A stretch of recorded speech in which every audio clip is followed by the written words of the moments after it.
quiero presentarles a este investigador, conferenciante, académico, consultor, escritor.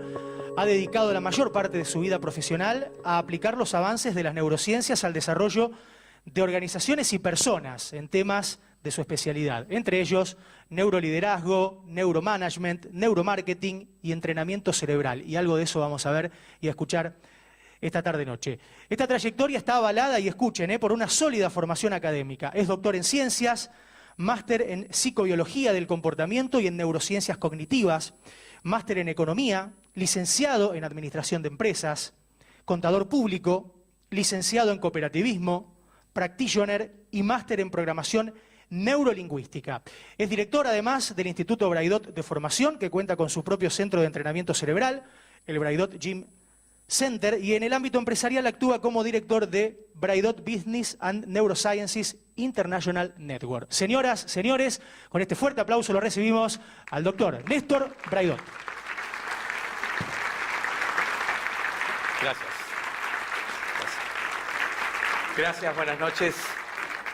Gracias por estar, gracias a los organizadores, a IRT, y es un placer, no solamente porque es Rosario, porque es mi provincia por otro lado. Yo he nacido en esta provincia de Santa Fe, hacía tiempo que no venía, los compromisos a veces nos hacen alejar de los lugares que queremos y nada, cumpliendo esas obligaciones, uno añora mucho volver a la tierra. Y de alguna manera esto que convoca hoy me parece interesante para que lo planteemos en lo que nos ha preocupado en los últimos 25 años, que es cómo lograr que una persona sea día tras día, semana tras semana, mes a mes, más inteligente, con más capacidad, con mejores habilidades y sobre todo enfrentando un desafío importante, el desafío de lo que nosotros llamamos las neurociencias organizacionales aplicadas, es decir, cómo desarrollo capacidad personal y cómo desarrollo capacidades organizacionales. Todo esto nos ha convocado para desarrollar algunos temas, en particular, como se decía recién en la introducción, neuromarketing, neuroliderazgo, neuroventas, neuromanagement, neurocoaching y algunas otras aplicaciones. Particularmente esta me interesa sobremanera, que es la puesta a punto del cerebro. A partir del gran cambio que se produce en la década del 90, donde la neurociencia médica contó con tecnologías que permitían observar, estudiar un cerebro humano en vida, eso cambió sustancialmente la historia de la medicina, particularmente de las neurociencias.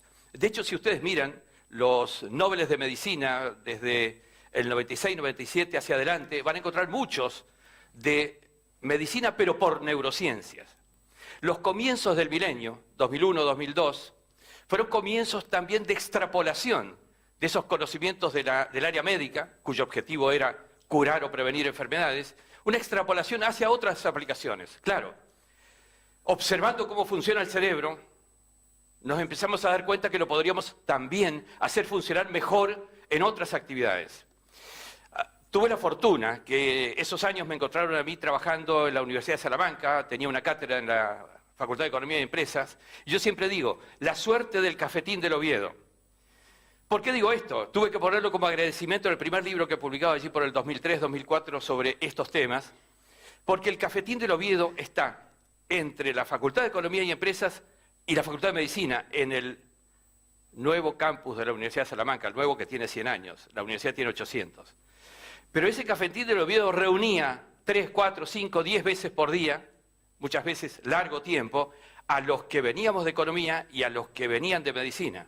Fue la puerta de entrada para permitir que los neurólogos, que voy a decirlo y perdón por los que están aquí, habitualmente tienen cerrada la puerta para personas que no sean originalmente de su especialidad. Sin embargo, eso permitió abrir la puerta, claro. Esto significó que a los 40 y tantos años tenga que volver a estudiar medicina. Esto llevó entonces a empezar a armar esa extrapolación. De hecho, en una oportunidad, esto fue el inicio de la investigación conjunta, el inicio a nivel mundial de la interacción entre neurología y las aplicaciones organizacionales. Me tocó ir en representación de la Universidad de Salamanca, Uppsala, al norte de Estocolmo, en una escuela de negocios que es importantísima, nada más que está en medio del hielo, de la nieve. Y fue cuando empezamos a trabajar en un ámbito donde nació Arvid Carlsson. Nació en Uppsala. Carlsson fue Nobel de Medicina en el 2000 por descubrir la dopamina. La dopamina que tenía que ver con una prevención de enfermedades, con un análisis respecto de las personas adictas, para ser francos en el tema. Esas personas que tienen, a raíz de esa adicción, esa proactividad, llamémosle así, ese echado para adelante, como dicen los españoles, esa forma atrevida de manejarse, esa situación personal determinada que les hace característica de comportamiento. Empezamos a estudiar esto también en otro ámbito. Fue uno de las primeras investigaciones que se hicieron conjuntas. Empezamos a estudiar la industria automotriz europea. Y notamos un comportamiento diferente. Hasta este momento solo notábamos diferencia, nada más que diferencia, entre el poseedor de un coche deportivo y el poseedor de un coche no deportivo, sea pequeño o grande. Lo que descubrimos junto con la gente del Instituto de Neurociencias es de que el poseedor del coche deportivo tenía predominancia de dopamina. Ahí sale entonces el primer estudio que se llamó de comportamiento dopaminérgico. Y esto fue un poco la raíz y el inicio de todo un proceso en el que se empezó a trabajar, sí, en áreas inicialmente más comerciales, porque quienes veníamos en esto éramos personas que veníamos de esa área, Lindström en Estados Unidos, Morin en Bélgica, yo estaba en Salamanca, y de alguna manera eso nos dio el pie inicial para empezar a avanzar sobre otras áreas. Ya no se podía evadir el hecho de que para gerenciar bien una empresa había que conocer cómo funciona el cerebro, ya no solamente de quienes integran el equipo, sino también del propio gerente. Ya no solamente se estudiaba la capacidad de gerenciar, sino de liderar. Liderar a través del conocimiento del cerebro significa que no es lo mismo estimular a una persona para activar el hemisferio izquierdo y el hemisferio derecho. Los liderados también en su rol dentro de la organización. ¿Qué diferencia hay entre el cerebro del hombre y el cerebro de la mujer? ¿Qué diferencias hay entre una determinada actitud y otra? Entonces, eso nos llevó a pensar seriamente en avanzar en un amplio espectro de posibilidades que terminó siendo, en definitiva, la raíz de esto que estamos haciendo. Hoy en el mundo se está trabajando en todos los ámbitos sobre este tema.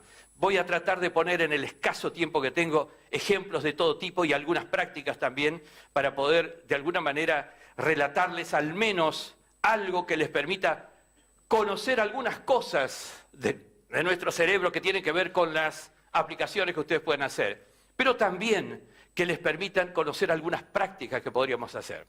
Entonces, vamos a las prácticas. Primero, ejercicio, que nunca mejor forma de explicar algo que con un ejercicio. Esto, por favor, quiero que lo actúen, ¿sí? Quiero que lo hagan siguiendo el ejemplo de esta situación que van a ver. Más alto la música.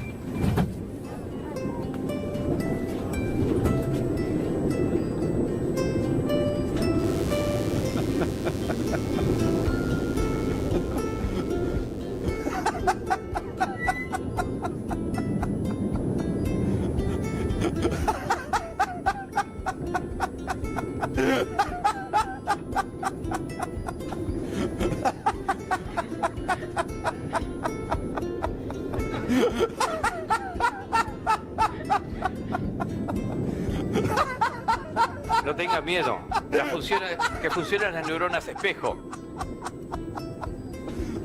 A ver, ¿por qué no se levantan y ponen una risa un poquito más fuerte también y acompañen? Vamos, acompañen al vídeo. Vamos. Aquí no vienen a quedarse sentados, ¿eh?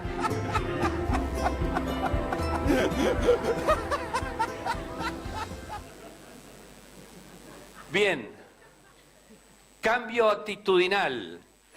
¿Qué pasó? Algo cambió, ¿verdad? Algo cambió por el mero hecho de ¿qué? Del accionamiento que han producido al reír en los músculos faciales. Esto es un ejercicio tan simple, algunos dicen tan tonto, pero es el ejercicio del cual más satisfacciones he recibido por mensajes, porque todos los que entrenan en nuestro gimnasio, todos los días se levantan y el primer minuto es para hacer esto, una risa que genere una actitud que haga la diferencia. Comenzar el día con una actitud en la que en concreto han tenido, por ejemplo, endorfinas, se han endorfinado el cerebro. Eso genera mayor conexión, una actitud más positiva, genera también atención, creatividad y, por cierto, de alguna manera también la memoria funciona más correctamente, más eficazmente. Yo lo que he notado, que muchas veces los ejercicios más simples, los más sencillos, son los que más efecto producen porque generan actitud hacia otros ejercicios, porque generan una actitud de cambio en uno mismo. Empecemos a pensar de qué manera esto lo podemos generar diariamente. Empecemos a pensar entonces en lo que hemos hecho últimos años. Subimos una pesada escalera, una escalera que no en vano está constituida por estos elementos. ¿Hemos evolucionado? Sí, hemos evolucionado muchísimo. Hemos crecido en cuanto a aplicar disciplinas científicas, matemáticas, econometría, libros, fórmulas, recetas. Ciertamente esto nos llevó a clarificar los parámetros de funcionamiento, fórmulas, recetas, racionalidad y lógica. ¿No ha sido esto lo que predominó en la formación de cada uno de nosotros? ¿No ha sido esto casi lo único que hemos trabajado? ¿No ha sido esto lo único quizá que estamos brindándole a nuestros hijos hoy día? Pienso que debemos empezar a reconocer que cuando de alguna manera este concepto que tanto hemos repetido y repetido, de que el cerebro termina siendo una caja negra, hemos considerado que el cerebro solo recibe un input y sale un output, un ingreso, una entrada y una salida. Pero dentro nos atrevimos a decir y afirmar de que solo había un razonamiento lógico, un razonamiento secuencial. Solo había algo que creíamos a pie juntillas que regía el proceso interior. Y nos sorprendíamos cuando encontrábamos la salida, el output, totalmente inconsistente con lo que creíamos que debería salir. Por eso es que el cambio que se produce en la década del 90 es un cambio importante, porque se abrió la caja, y la caja ya dejó de ser la caja negra y empezó a aparecer secreto tras secreto, secretos de funcionamiento, que empezaron a cambiar ya no solamente el concepto que teníamos de lo que estaba dentro de la caja negra, sino también empezó a cambiar el qué hacer para que el resultado sea el conveniente. Ya dejó de ser tan racional, tan lógico, tan secuencial, tan analítico el concepto del procesamiento interno. Y eso es lo que nos llevó a replantear muchas disciplinas. La verdad, a mí se me cayó toda la biblioteca encima. De hecho, si van hoy a mi oficina, hay una biblioteca llena de polvo. Mi biblioteca personal es otra, porque tiene que ver con otra era.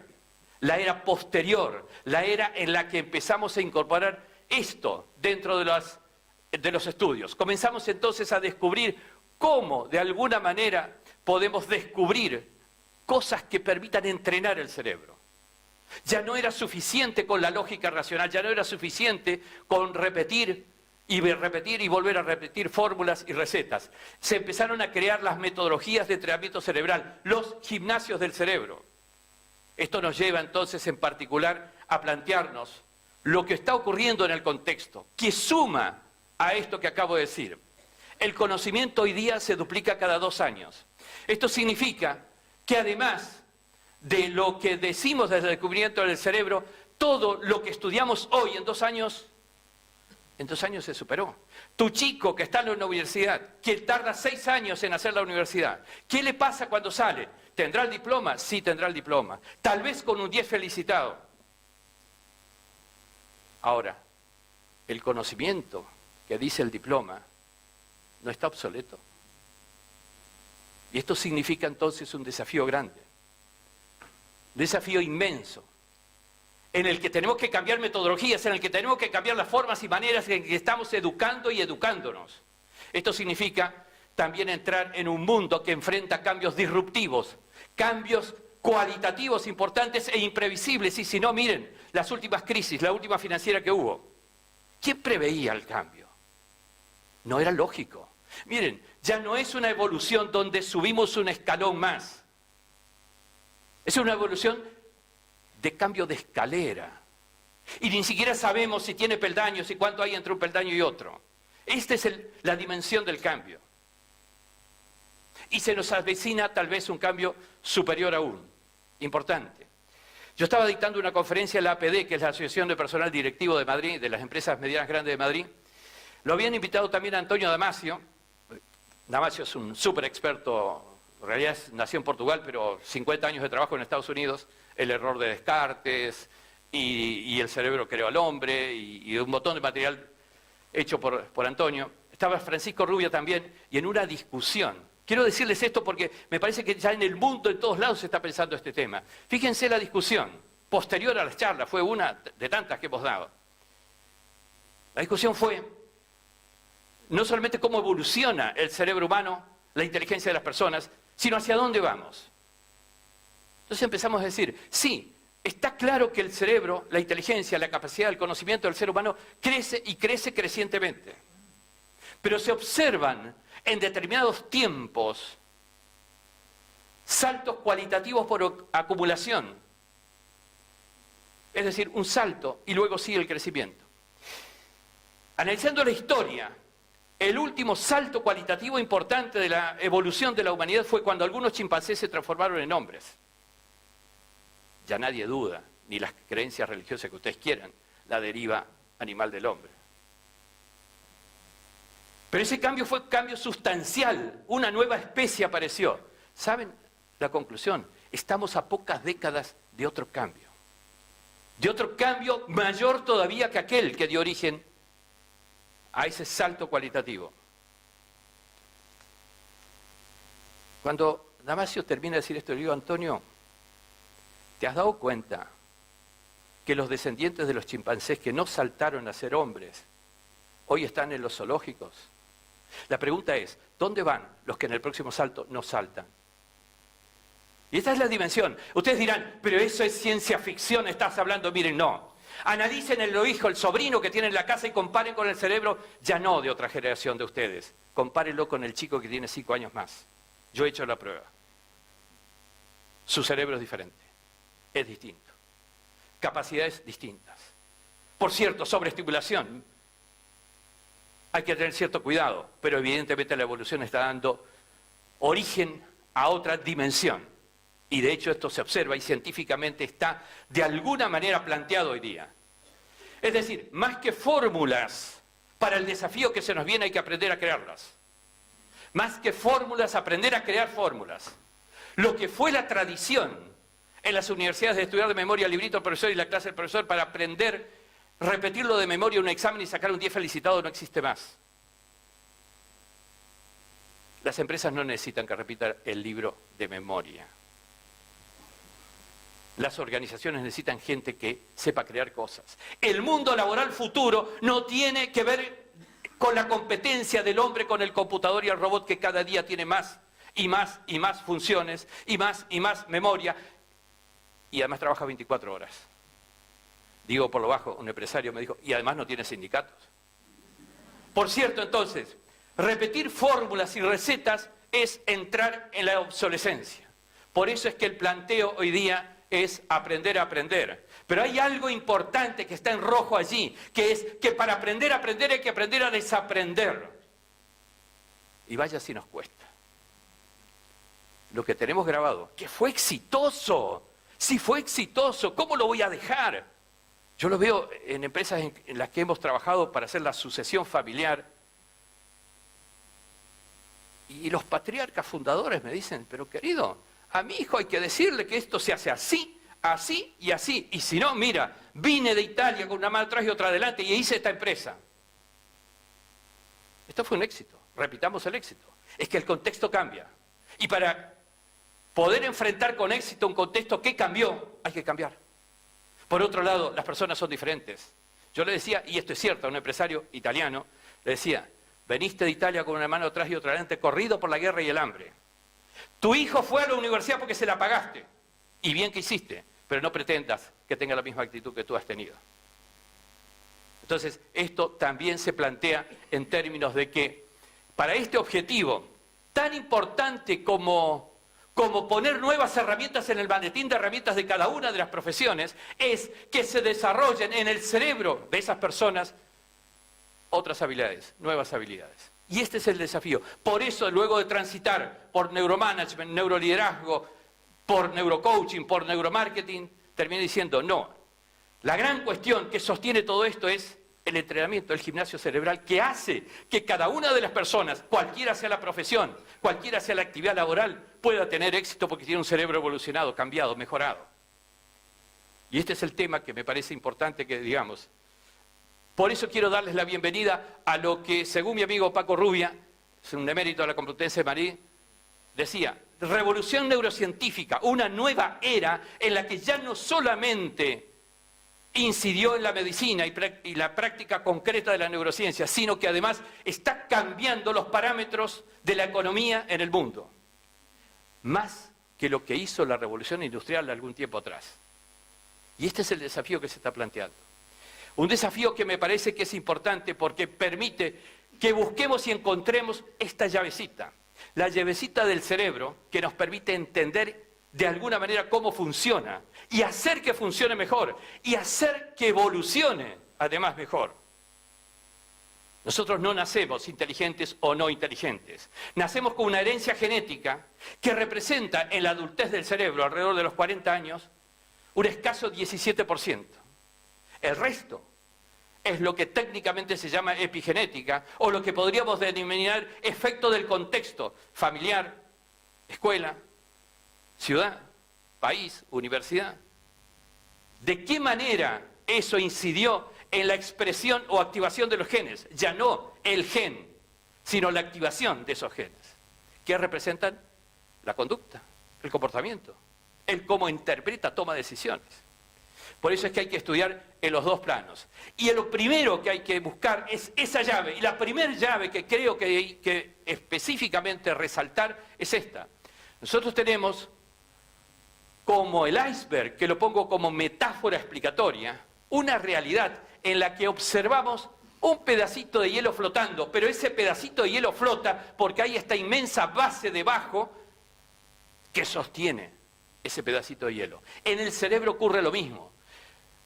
Nos damos cuenta, observamos, tomamos nota solamente de lo consciente, de lo racional, de lo lógico, de lo que vemos inmediatamente. Pero esto, el metaconsciente, el subconsciente, el no consciente, yo prefiero decir metaconsciente, está más allá del consciente con gradaciones de más allá.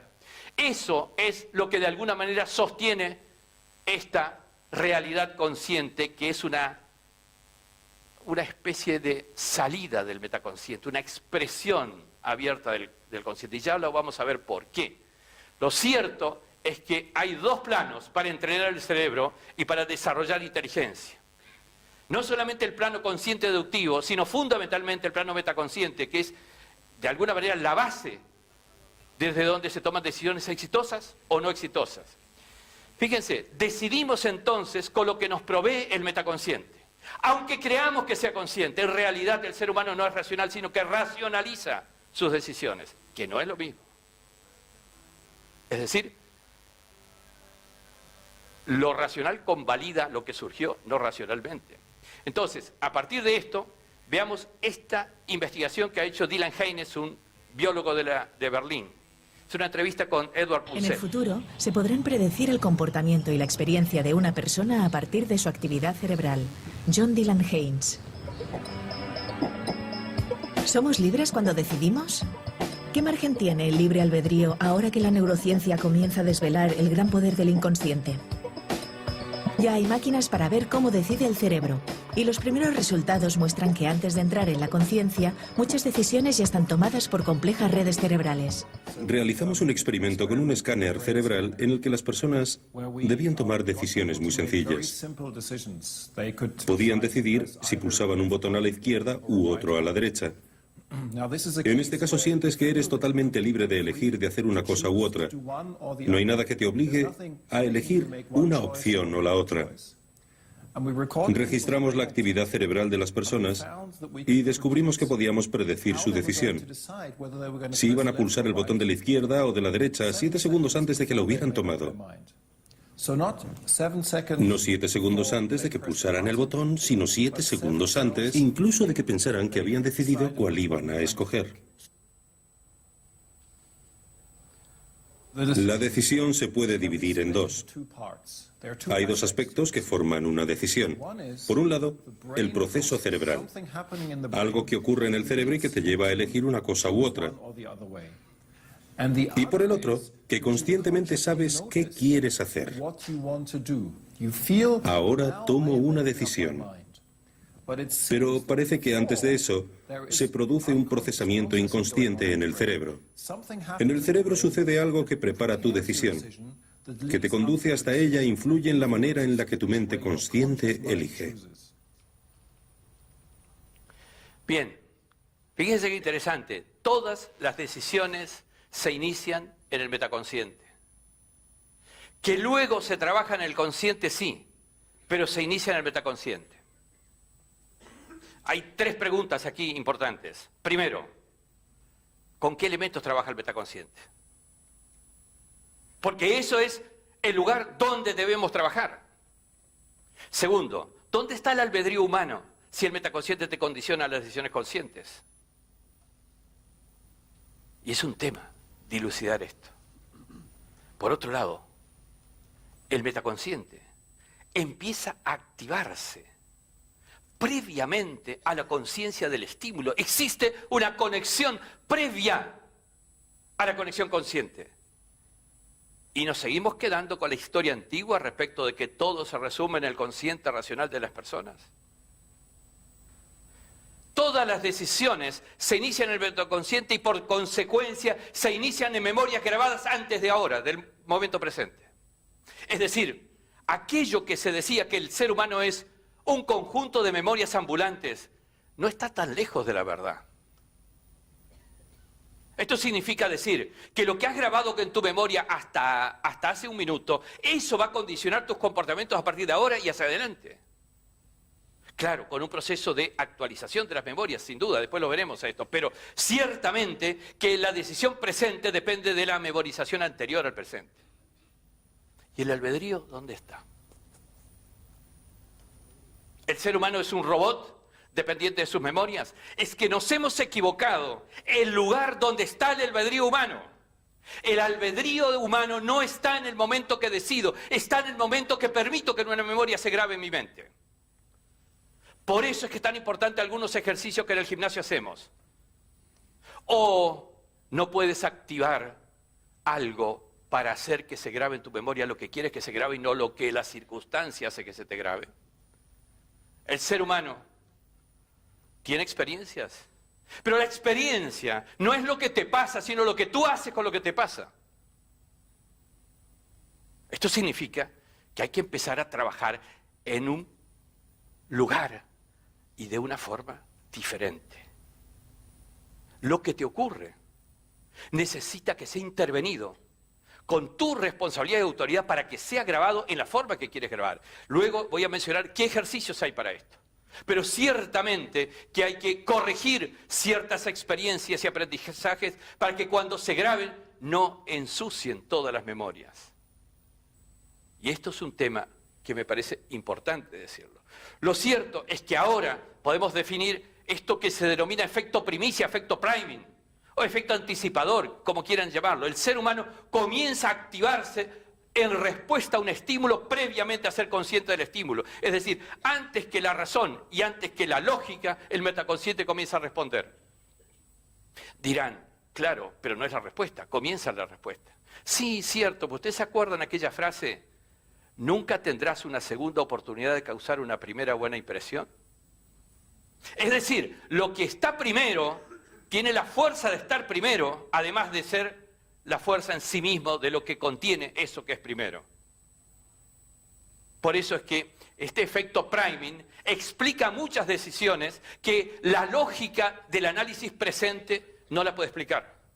¿Por qué te dijo que sí? ¿Por qué te dijo que no? Probablemente no sea por el momento presente y el estímulo que has hecho para que te diga que sí o que no. No analices solo esto que hiciste ahora para que te diga que sí o te diga que no. Probablemente tengas que analizar qué historia tienes en la memoria de esa persona para que te diga que sí o te diga que no. Y esto a mí me ayuda a explicar muchas veces cosas que a veces están en el límite de la actividad que uno hace. Empresarios importantes dicen, sí, me arreglaste el problema de la organización, Pero no me arreglaste el problema de mi divorcio, que estoy divorciándome y tengo un problemón. Le regalé un auto. Estoy recordando uno. Le envío ramos de flores una vez por semana. Yo le pregunto, ¿quién se lo envía? ¿Vos o tu secretaria?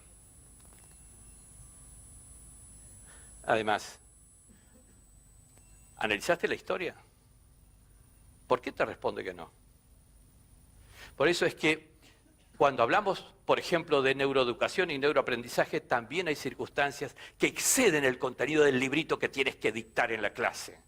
Hay cosas que producen efecto en los neuroaprendientes de mucho más importancia, de mucho más incidencia.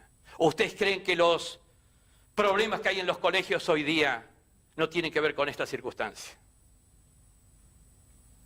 Chicos que van con armas. A veces ya no es una sola arma. El último tenía 4 o 5 armas. Por eso es que empecemos a pensar esto. Se crean tendencias de respuesta sin condicionamiento formal, consciente o racional. Siento que digo que sí, siento que debo decir que no. Siento, ¿qué es este sentir? ¿Cuál es la corazonada de la decisión de un líder? ¿Cómo entreno a un líder a que tenga corazonadas exitosas? ¿Cómo entreno a un líder para que decida sin análisis racional, sin análisis lógico, sin un mamotreto que fundamente la decisión? Yo me acuerdo de un empresario, no puedo decir hoy el nombre de él, que analizando este tema, yo analicé muchos líderes empresarios para analizar este tema justamente. Y fui una mañana y había una pila de carpetas arriba de su escritorio. Estaba tomando una decisión importante para la compañía. Y yo le pregunto por ahí, digo, ¿te has leído todas las carpetas para tomar la decisión? ¿Prometes que no vas a decir que yo te voy a decir esto? ¿Prometes que no vas a deschavarme, me dijo, delatarme respecto de esto? No leí ni una página, pero yo siento que tengo que hacer esto.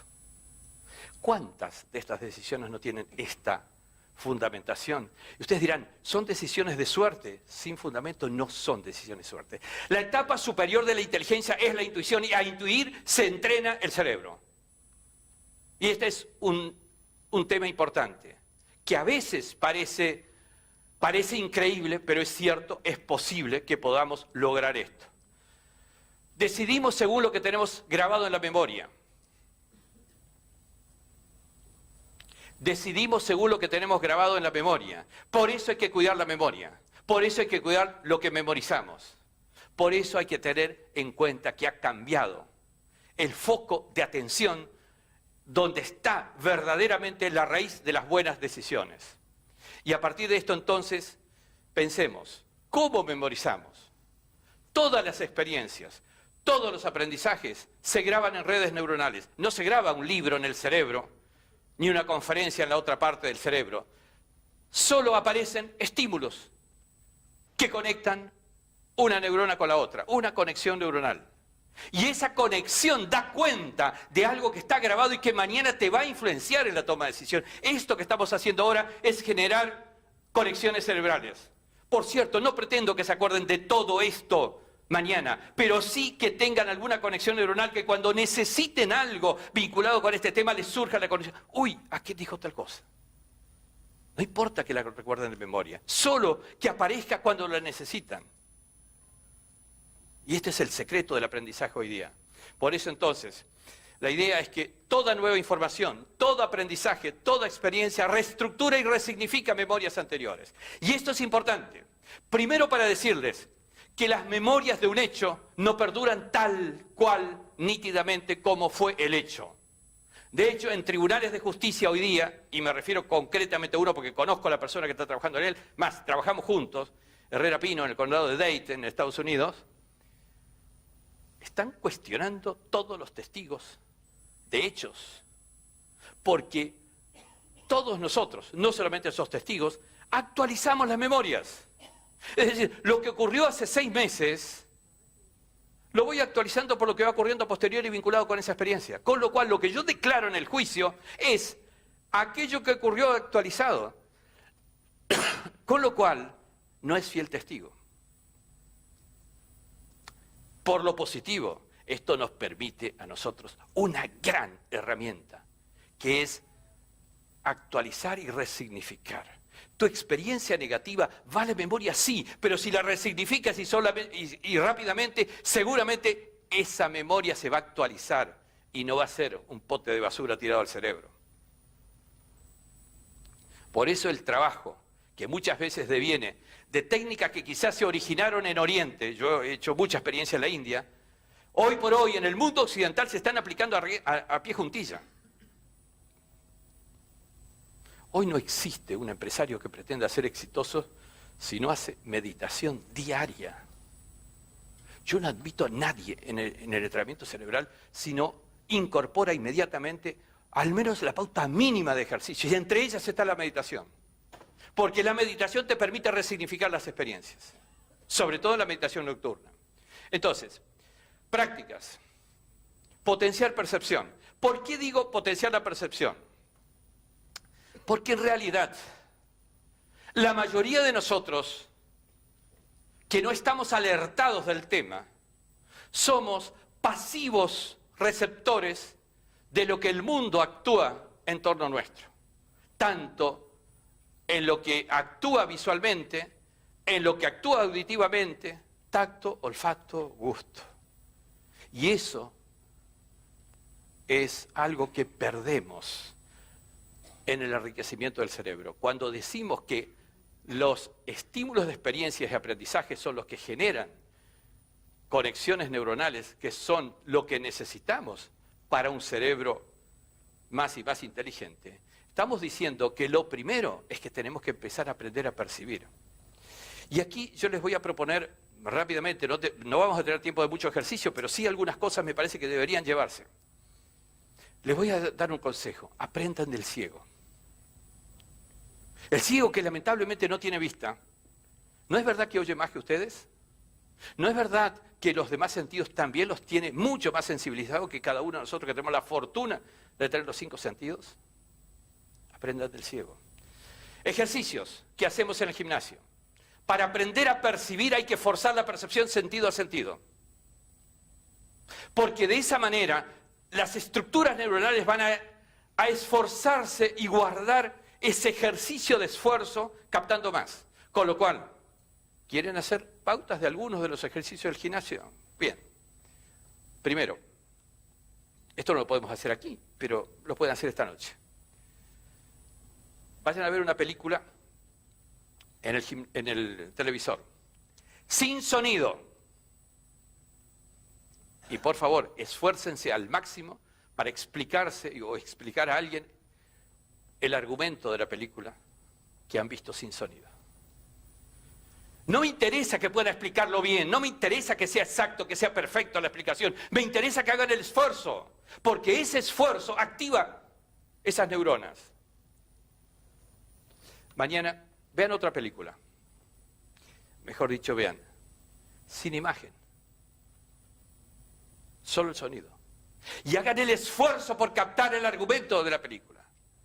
No me interesa de nuevo que me expliquen exactamente lo que es ese argumento, me interesa el esfuerzo. Como se esforzó el ciego desde sus comienzos para tener lo que tiene hoy. Aprendamos del ciego. ¿Pueden demorar media hora más en la comida que hagan? Pero me explican cada uno de los gustos y diferentes gustitos que hay en cada parte de la comida. ¿Pueden captar el aroma en torno de ustedes esforzándose para captar qué aromas, qué perfumes, qué? Pueden,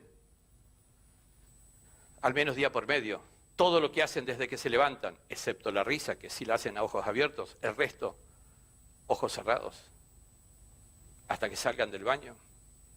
Los varones no se afeiten así, por las dudas. Pero, ¿se entiende lo que estoy diciendo? Ejercicios de percepción para potenciar la capacidad de alimentación del cerebro. Tan simple como eso. Luego, ejercicios de respiración. Sí es cierto, ustedes saben respirar.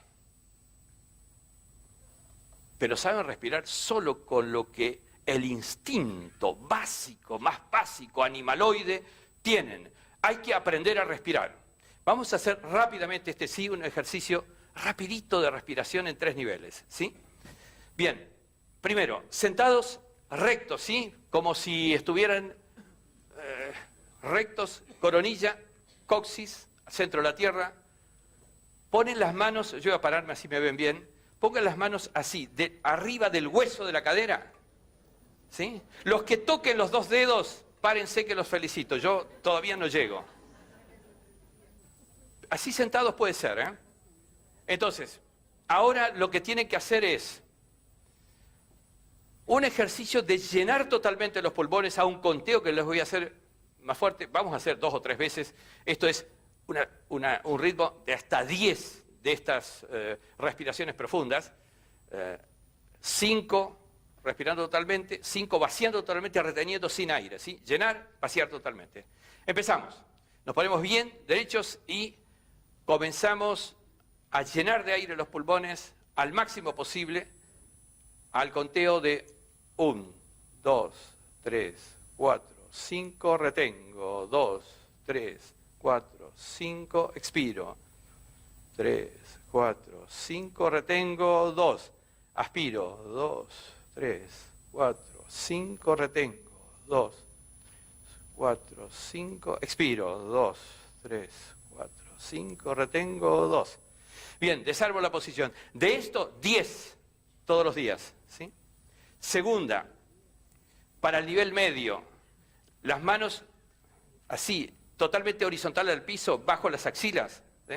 Por favor, no es así, es así, ¿sí? ¿Me permiten una broma? Veo muchas mujeres que descansan la mano sobre lo que tiene de protuberancia aquí enfrente. Por favor, es así. Comenzamos de nuevo el mismo conteo. Llenando de aire los pulmones. 1, 2, 3, 4, 5, retengo. 2, 3, 4, 5, expiro. 3, 4, 5, retengo. 2, aspiro. 2, 3, 4, 5, retengo. 2, 4, 5, expiro. 2, 3, 4, 5, retengo. 2. Bien, desarmo la posición. 10 de estas también. Por favor, déjenme decirles algo, aunque saque patente de ogro para un 10% de la sala. No sirve la mera apropiación intelectual del ejercicio o del tema. Se los digo después de haber hecho larga historia académica. Hice 6 carreras universitarias, de las cuales 5 y media no me sirvieron para nada. No sirve la mera apropiación intelectual de los temas. Hay que practicar. Eso es el conocimiento. ¿Sí? Bien. Vamos. Tercer nivel. Manos, palmas abiertas, a los omóplatos. El codo, pum, hacia arriba. Lo más recto posible hacia arriba. Comenzamos el mismo conteo. Esto es más breve la respiración porque obviamente tiene menos espacio, ¿sí? Comenzamos llenando de aire los pulmones. 1, 2, 3, 4, 5, retengo. 2, 4, 5, expiro. 2, 3, 4, 5, retengo. 2, aspiro. 2, 3, 4, 5, retengo. 4, 5, expiro. 2, 3, 4, 5, retengo. 2. Desarmo. 10 de estas también. Experiencias.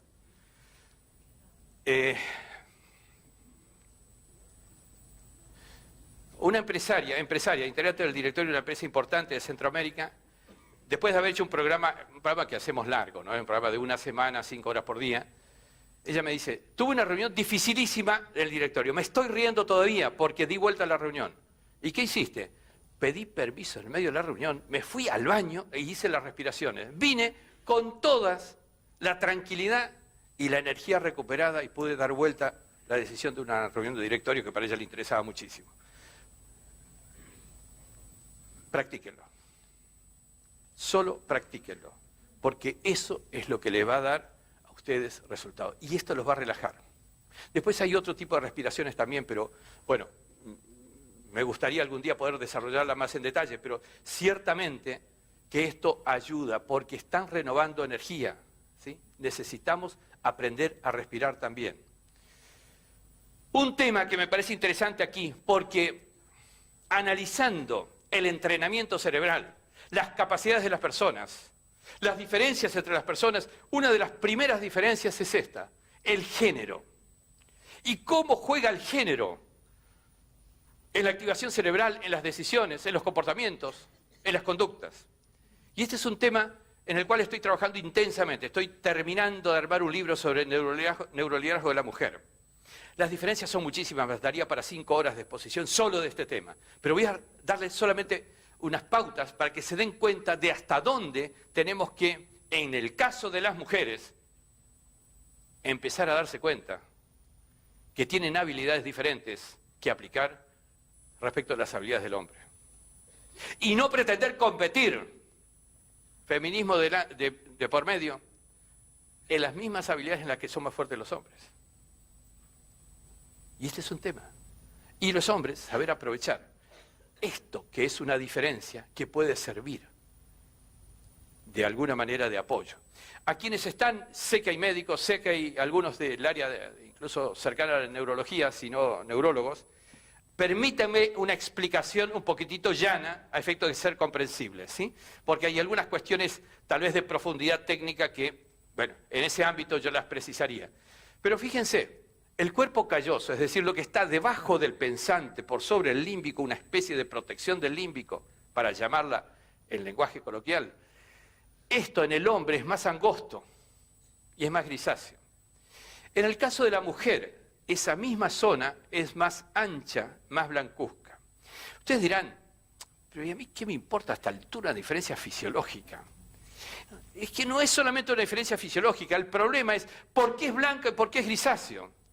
La idea es que la explicación está en que las somas o núcleos neuronales tienen un color grisáceo. Con lo cual el hombre en el cuerpo calloso predomina en núcleos o somas. En el caso de la mujer, como la protección de las conexiones tiene un color blancuzco, evidencia mayor conectividad neuronal. Este es un tema interesante, porque marca una de las primeras diferencias sustanciales en decisiones y vinculadas justamente al género. Los hombres tienen 650% más núcleos neuronales para el razonamiento, el análisis y la lógica. Mientras las mujeres tienen 1000% más de capacidad de conexión. Nos estamos acercando a una diferencia en materia de potencialidades de unos y otros. Porque en realidad, si observamos en detalle, nos vamos a dar cuenta que para todo tipo de decisiones, el hombre utiliza menor variedad de argumentos, la mujer utiliza mayor variedad de argumentos. ¿Quieren el ejemplo simple, llano, el que surge en primera instancia? Al hombre con 2 argumentos le vendés un producto, a la mujer 20 no es suficiente. Pero por el otro lado, analicemos otra circunstancia. ¿Cómo se toman las decisiones hoy día? Porque además, esto está lleno de argumentos racionales, esto está lleno de argumentos emocionales y creativos. Y si observan la siguiente gráfica, se van a dar cuenta que aquí está la explicación más fuerte en materia de toma de decisiones. La mujer tiene mayor cantidad de conexiones, esto es un cerebro visto desde abajo del cuerpo calloso. Y eso transforma la capacidad de la mujer en algo que quizá es más importante que cualquier otra función. Esto es dar soporte más amplio y diverso para decidir. Las decisiones de la mujer tienen una simultánea composición lógico-creativa, intuitivo-racional. Porque tienen más conexiones entre los 2 hemisferios, derecho e izquierdo. Porque tienen más conexiones. Y aquí hay un tema que estoy observándolos de hacia dónde vamos con todo esto, y que es el hecho de que, si yo observo, como he estudiado muchos años de mi vida, cuál es la componente decisional del que está en la punta de la pirámide, allá arriba, el CEO de la compañía, y el que está jefecito del último sector con ningún integrante del equipo. Aquel tiene una variedad inmensa de factores a considerar en cada decisión. 1, 2. ¿No le suena algo con esto? La mujer tiene una arquitectura neuronal mejor preparada para la toma de decisiones del tercer milenio que el hombre. Lo cual lo digo en voz baja con dolor de género, pero sinceramente, piensen Que además, no solamente por la cantidad de factores, el factor intuitivo emocional es importante, la emoción contribuye a grabar las memorias, la emoción orienta la decisión. Entonces, nos encontramos ante el hecho de que la mujer no entrena, no necesita tanto como el hombre entrenar la inteligencia para llegar a la intuición. Ya la tiene. En alguna medida, ¿también hace falta hacer crecer? Sí, pero ya tiene básicamente esto. Eso marca una diferencia sustancial a la hora de tomar decisiones en equipos, organizaciones, entidades, a la hora de considerar lo que uno necesita hacer para crecer, sea hombre o mujer. Después, hay circunstancias que hechos de la vida moderna, que se ven en los periódicos, que se ven en los medios, a mí me han hecho estudiar otro factor. ¿Y qué es este? Que tiene que ver con los condicionamientos comportamentales según el género. Es otro elemento importante que a mí me llevó a la necesidad de entrenar varones con mucha más intensidad. El área preóptica es en volumen 2,5 veces más grande en el hombre que en la mujer. En cantidad de neuronas el doble. Y muchos varones me dicen, al fin le ganamos una. Sin embargo, el problema es que el área preóptica tiene que ver con la sexualidad. Y el problema es que esa área preóptica doblemente grande en el cerebro masculino respecto al cerebro femenino hace que el condicionamiento sexoide en el hombre es inmediato. Yo no he visto y he filmado situaciones que son el archivo de mis soportes para cuando alguien me pregunta, dudo de su afirmación, acá tenés toda la experiencia acumulada. Es muy difícil que un hombre mantenga una relación de conversación con una mujer, por más compañerita de trabajo solamente que sea, y que la mire solamente en la cara. Se le va a caer debajo del mentón la vista seguro. Y no digamos si se da vuelta y camina para el otro lado. Ahora, dirán, ¿qué estás hablando? Estoy diciendo que la mujer se puede sonrojar, rubor, pero el hombre tiene capturado sexualmente el cerebro y ya no decide más. Ustedes no me creen.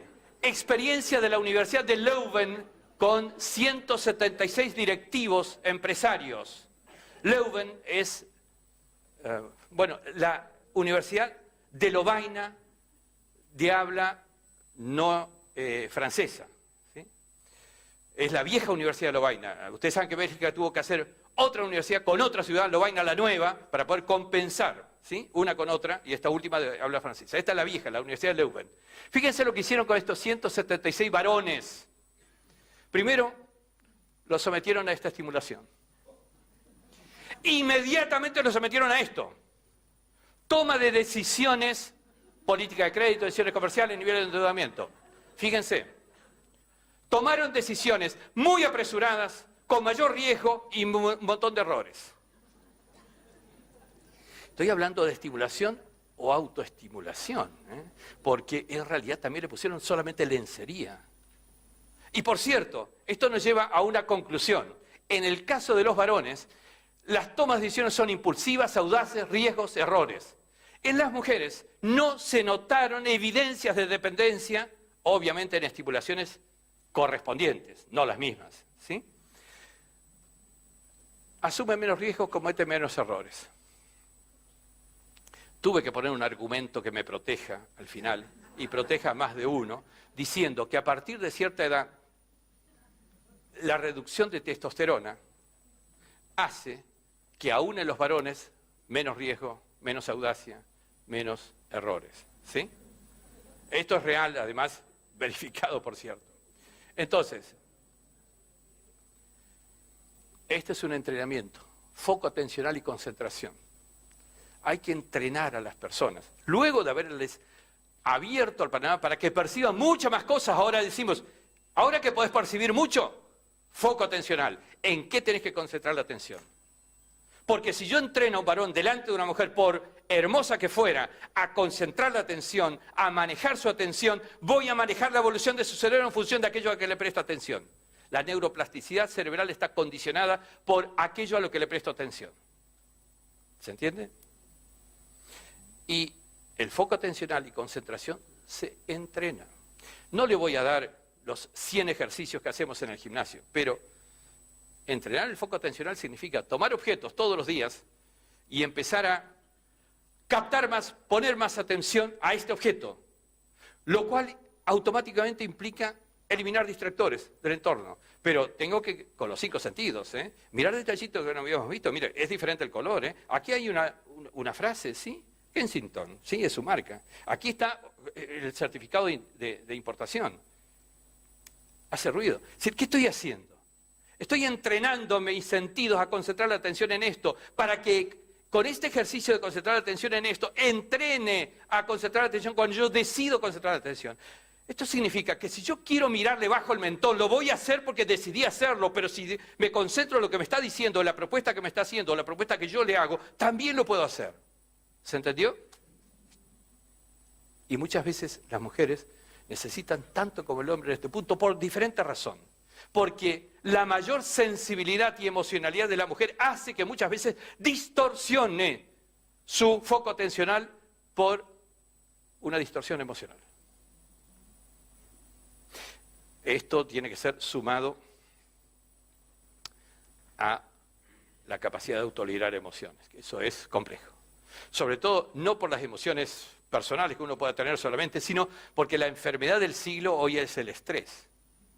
Y el estrés, vaya si es un condicionamiento. Ya vamos a ver un temita en particular sobre el estrés. Lo cierto es que hay que saber liderar, ¿sí?, las emociones. Yo no estoy hablando de controlar emociones, estoy hablando de liderarlas, orientarlas, ¿sí? Tener la capacidad de dirigir la emoción. Esto es importantísimo lograrlo por una razón, no lo vamos a tocar en esta actividad, en esta conferencia de hoy día, pero es lo que viene. Yo puse ya mitad de mi persona y mitad de mis equipos a trabajar en un tema que recién verá la luz en 1 año y medio. Y tiene que ver con esto. El pensamiento es energía, y vaya si es energía, pruébenlo. Salgan aquí y en la calle claven la mirada en la nuca de la persona que va adelante. Tardará 3 metros en darse vuelta. ¿Eso qué es? No es porque sí. Le han aplicado energía, pero han dirigido la energía. Ahora, si el pensamiento es energía y la emoción dirige la energía, estamos ante una realidad nueva. Esto se llama cuántica aplicada. Pero lo cierto es que por ahora, quedemos en esto, no podemos aislar las emociones de nuestra vida, porque las tenemos y las vamos a tener. Sí podemos liderarlas. Entonces, el autoliderazgo emocional tiene que ver con este nuevo desafío de un milenio que nos exige este tema. ¿Por qué? Porque con el autoliderazgo emocional retengo y mejoro en mi grabación de memoria la información. Porque de alguna manera esa captación, ese foco atencional se hace más nítido, se graba mejor. Y porque lo que grabo con emoción lo recuerdo más. Pero hay un hecho que nunca se dijo tan explícitamente. Esto de recordar mejor y más lo que grabé con emoción es bastante conocido. El cumpleaños de 15 de las chicas se recuerda mucho más que el de 16 o el de 14, el día de tu matrimonio, el día de esto, el día de aquel. Pero también hay algo en el cerebro que es lo siguiente. Aquello que está más y mejor grabado, tiene más probabilidades de surgencia luego para condicionar un comportamiento futuro, que no necesariamente es el mismo que grabó. ¿Se entiende? Esa circunstancia da mayor probabilidad de surgir a condicionar un comportamiento futuro. Con lo cual, ¿perdón? Puede relacionarse con las fobias como experiencia o emoción negativa, por cierto, que es algo a superar también, que también con técnica de resignificación se supera. Pero yo estoy hablando por lo positivo también. Lo positivo significa que ante alguna circunstancia, cualquiera sea, esto que lo grabaste más y mejor va a condicionar más y mejor tu comportamiento. Por eso es que lo pongo por positivo. ¿Por qué? Porque de alguna manera podemos utilizar esta herramienta. Recuerden lo que hemos dicho. Grabar las memorias como queremos que mañana me condicionen mis respuestas. Por eso es que tenemos que saber responder lo que no sabemos que me van a preguntar. Esa es la inteligencia. Y si algo hemos hecho en estos últimos 10 años al menos es entrenamiento para responder lo que no sabemos que me van a preguntar. Y tiene que ver con esto. Tengo que tener preparado el cerebro a responder creativamente. Avanzando un pasito en esto. Esta es la realidad de lo que nosotros entendemos por un cerebro estresado, que se puede evidenciar claramente en la realidad de hoy día. Un cerebro estresado, un ejecutivo estresado responde rápido, pero con menos cabeza, con menos cerebro, con menos factores. Compro-vendo. ¿Qué pensó? ¿Qué utilizó? Nada. Es un cerebro jibarizado funcionalmente. Es como esta imagen, un cerebro que está metido en una prensa. No decide bien. Miren, hay algunas compañías en las cuales, muchas de ellas fuera, el país, saben que lamentablemente tuvo que estos últimos años trabajar casi el 90% fuera. Lo que hacemos cuando intervenimos una compañía, intervenir en el sentido literal de intervenir con las técnicas del neuromanagement, neuroliderazgo, lo que hacemos es esto. Ya no solamente los ejercicios que regularmente cada directivo y cada persona debe cumplir, incluso en trabajos grupales, sino que cada hora y media se corta el teléfono, se cierra la puerta, si tiene puerta, obviamente convivencia con todo el equipo, y hace 5 minutos de relajación profunda. ¿Por qué? Porque yo quiero ese cerebro sin estrés para tomar las decisiones que tiene que tomar. Porque yo quiero que consulte a todos los temas que tiene grabados en su historia y no que me conteste con el nivel consciente que solamente tiene, ¿cuántas? 9 cosas como máximo. Y si no, la jerga popular nos indica esto mismo, dicho en sencillo. Una pregunta difícil, ¿saben qué contestamos? La consulto con la almohada y te contesto. ¿Qué es consultar con la almohada? Es literalmente consultar con lo que tenés grabado en el metaconsciente. Es cuando el consciente no te molesta, cuando el consciente no interrumpe el trabajo metaconsciente. Por eso, el cerebro estresado es un cerebro condicionado, además. Sin neuroplasticidad, no tiene cambio cerebral ni neurogénesis. Ya vamos a ver de qué se trata esto. No tiene nacimientos neuronales nuevos. Y muchos tienen una vida estresada. Además de lo que es el estrés crónico como consecuencia contra la salud, desde el punto de vista de funcionamiento cerebral es destructivo, literalmente destructivo. Por eso uno de los primeros temas que hay que luchar es contra esa, la denominada enfermedad del milenio. Por cierto, el estrés afecta la memoria, afecta los recuerdos, y esos recuerdos se forman en forma fragmentada, es decir, afecta la memoria de lo que ocurrió, pero afecta la memoria de lo que vas a guardar. Se guarda por fragmentos. Una persona que vive mucho tiempo estresada es una persona que se inutiliza rápidamente. Uno de los temas que hoy día en las grandes organizaciones se cuidan es del estrés. Porque en lo inmediato, menos alternativa y menos posibilidades, pero en lo inmediato se hace obsoleto. No puede decidir. No es conveniente que decida. Por cierto, avanzando en este punto, la emoción de alguna manera potencia la memorización. Utilicemos esa herramienta de la emoción para grabar mejor. Y eso es la base de la inteligencia y la intuición. En definitiva, de lo que estoy hablando es grabar con inteligencia memorias que le aditamos emoción para que se graben más profundamente y para que además tenga más posibilidades de urgencia. Entonces, las prácticas en este punto tienen que ver con equilibrio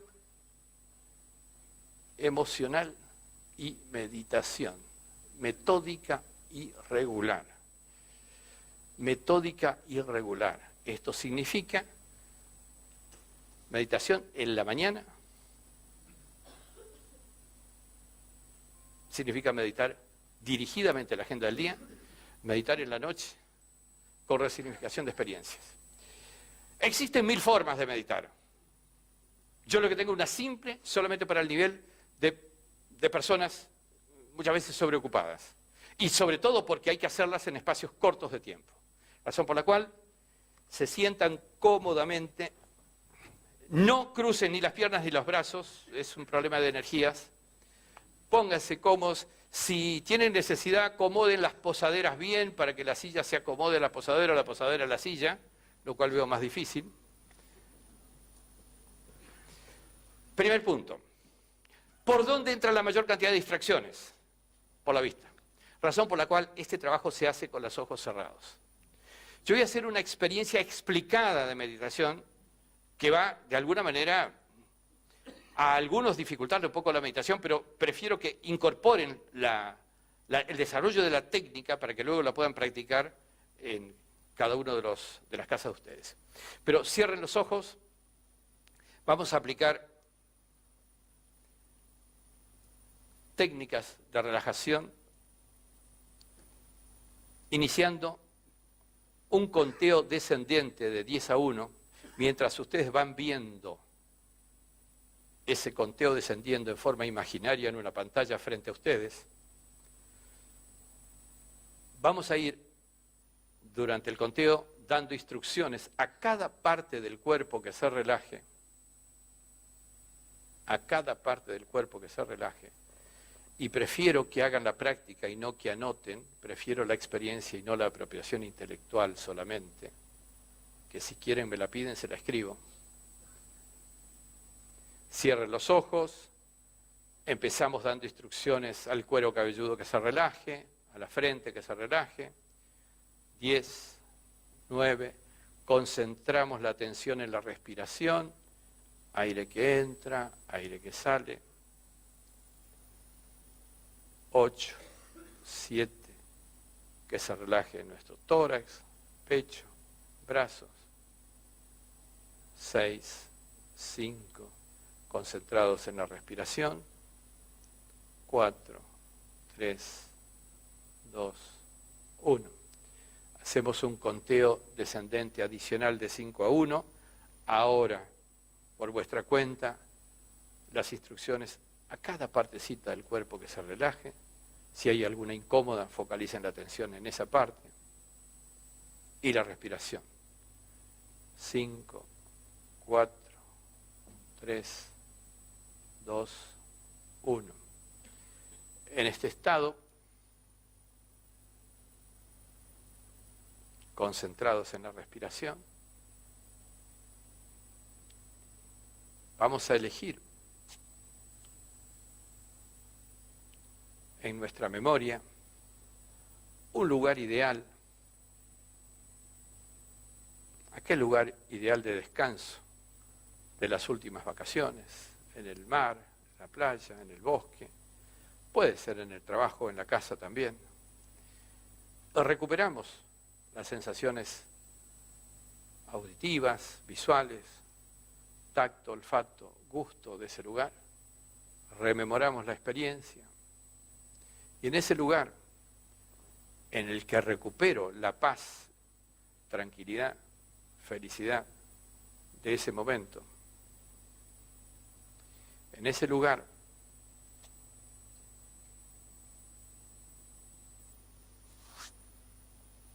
pongo mi taller mental para trabajar en lo sucesivo. Simplemente una pantalla y un asiento delante.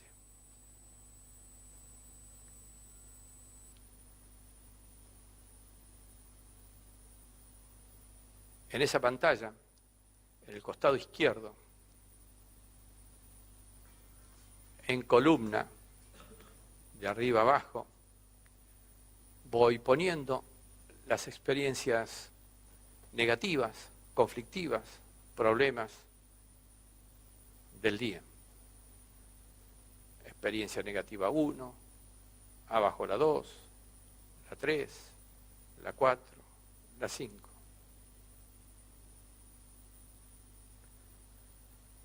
Vuelvo al centro de la pantalla, al costado de la experiencia negativa 1, dibujo imaginariamente el aprendizaje que esa experiencia me dio. Me pregunto y repregunto, ¿qué aprendo? ¿Qué aprendo? ¿Qué aprendo? Y dibujo ese aprendido ya incorporado, lo potencio hasta que se borra lo que tenía a la izquierda, en la columna de la izquierda. Voy a la segunda experiencia en el centro de la pantalla, ¿qué aprendo? ¿Qué aprendo? ¿Qué aprendo? Dibujo y potencio el aprendizaje hasta que se borra y desaparece la experiencia que tengo a la izquierda. Y así voy a la tercera experiencia. Pongo el aprendido, potencio el aprendizaje. La cuarta, me doy el tiempo para hacer la quinta.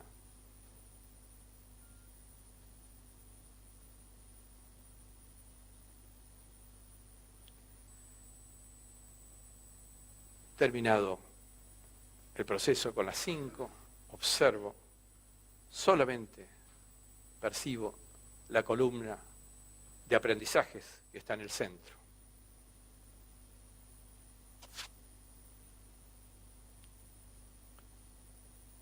Grabo lo más profundamente que pueda, con todas las submodalidades visuales, auditivas, kinestésicas, esos aprendizajes. Y aprovecho el estar en esta situación más relajada para poner a la derecha 3 metas u objetivos de mediano o de largo plazo. Objetivo 1, meta 1.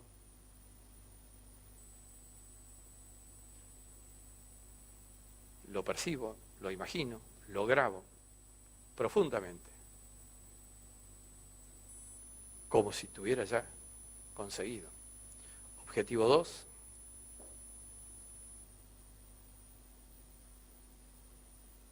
lo dibujo, lo siento profundamente.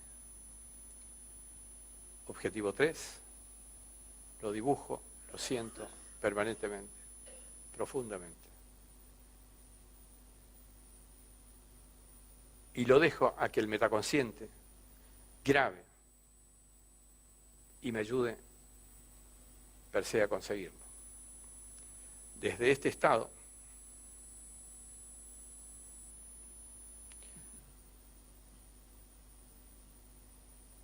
vuelvo al estado de atención presente a través de un conteo, ahora ascendente, de 1 a 10, 1, 2, 3, 4, 5, 6, 7, 8, 9, 10. Muevo las manos, los dedos para activar circulación y abro los ojos.